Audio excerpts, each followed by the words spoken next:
Hello, and welcome back to this short series on how to save money shooting film.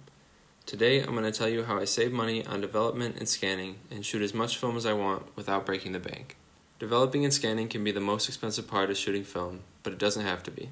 As you most very likely already know, when you shoot film, you need to get it developed to complete the chemical reaction that turns light into a visible image. Allegedly, back in the day, you could get your film developed at every corner store and even at drive-through film labs. But obviously today, it's not so easy. There are still film labs in most major cities, but everywhere else, the only option for development and scanning is to mail your film into a lab. This can be an affordable option if you only shoot a few rolls per year, but unfortunately, anything more than that will start to add up and can become a serious expense. So I present to you a significantly cheaper, faster, more involved, but potentially more fun and rewarding solution.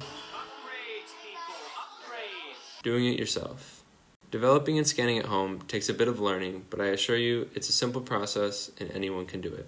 I wouldn't be able to shoot as much as I do without developing at home. At a minimum of $12 per roll at a lab, by now I would probably have a negative balance in my checking account. There are many videos on YouTube that can teach you how to develop and scan film at home, but I'll give you a quick overview of what I'd use. For development, you'll need a tank. I use a 5-roll tank for increased efficiency. You'll also need reels, a thermometer, the chemistry necessary for your type of film, for example, black and white chemicals, or C41 chemicals for color, or E6 chemicals for slide film. You'll need a sink, a timer, a dark bag, or a room that you can make completely dark. I use a bathroom or closet, and some clothespins to hang the film to dry. The $100 to $200 investment into these supplies will allow you to develop dozens of rolls for a fraction of the price that it would cost at a lab, and it'll set you up to save money on development in the future. For the record, if anyone tells you you can't develop color film at home, they're wrong. I've developed hundreds of color rolls at home. It's easy. To save even more on development costs, here are a few more tips. First, team up to save on the cost of supplies. For example, my friend Tyler and I have shared chemistry many times. He would buy the black and white chemicals, and I would buy the C41 chemicals. We also shared development tanks and reels and stuff like that. Second, use C41 chemistry longer than the instructions recommend. In my experience, it can last 5 to 10 times longer than it says it will in the instructions. And third, try to buy development gear used. On eBay or local listings, you can find tanks and reels for much cheaper than new. Okay, on to scanning. Developing at home is great, but today, most people share their images online, so we need to scan our negatives and convert them to positives so we can see them in all their glory. Labs will usually charge a scanning fee for converting your negatives to positives and returning them to you as a digital file. Some labs include scanning in the development fee, but either way, it's more expensive to get your negatives scanned at a lab.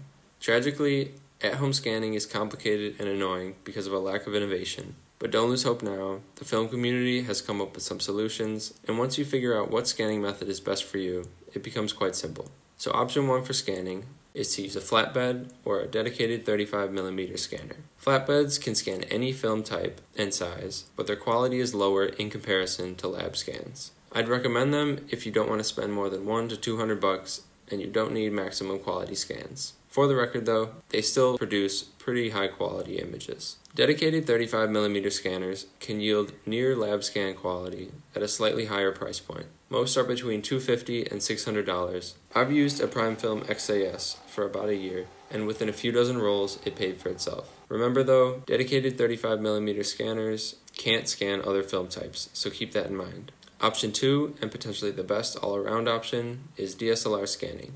You can scan any size film with a tripod, light pad, a digital camera, and a macro lens. And there are so many possible combinations of gear that work that you probably already have most of the tools you need to start scanning right now. This can make DSLR scanning a low-cost way to scan film at home. And with modern digital cameras, you can get very high-quality results nearing lab scan quality.